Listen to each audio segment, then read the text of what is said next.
he's been involved in the festival for a long period of time, and I think Cole's the third person that we've actually dedicated something to.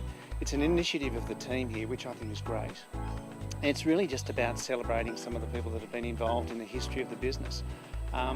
It's a simple thing, but it means a lot, and people really gravitate to it. It's terrific.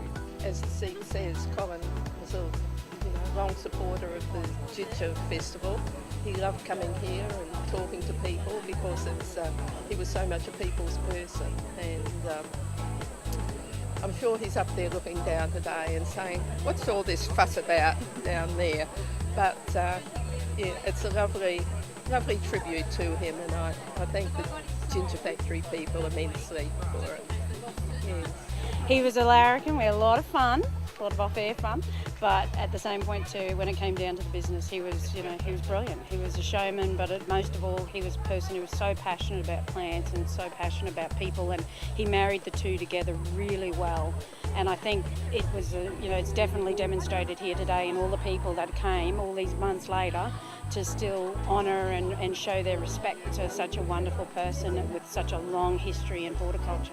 And even when he wasn't talking, he was available for people just to come up at random and ask him questions, and never turned anybody away.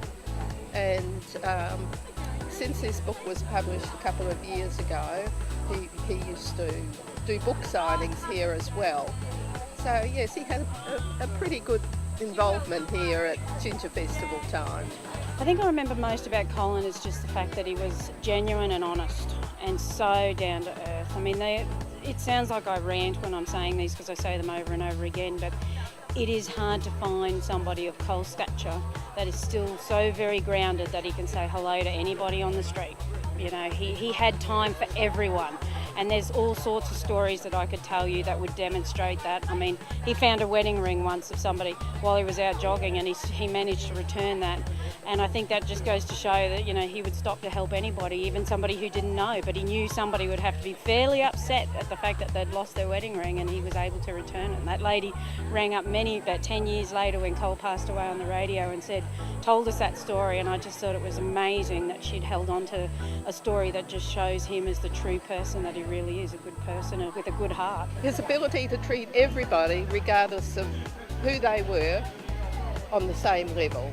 There was never any differentiation, whether it was even, say, one of the homeless or whatever, or one of the politicians or whatever. They were all treated exactly the same. He just loved people. I learned a lot of horticulture from Colin, and I did, and we had very similar views when it came to plants and the future of this industry, but I think it's the people aspect that I learned and loved the most from Colin. It was the way he did work with the people and work the crowd, and he really genuinely believed in being a part of the people and talking to them and hearing their stories. And it was that's probably the core, I think, of what I really did learn from Colin, and something that I will never forget, because I saw it many, many times over the 10 whatever years it was that we worked together, and it never faltered. In the time that I've known Colin, it was never any different. So I won't forget that, and I'm very grateful that I've had the opportunity. And so many people have said to me about the sparkle in his eyes.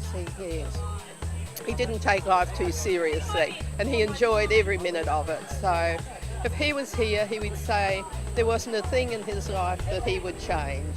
He used to say what he did for work, other people did for pleasure.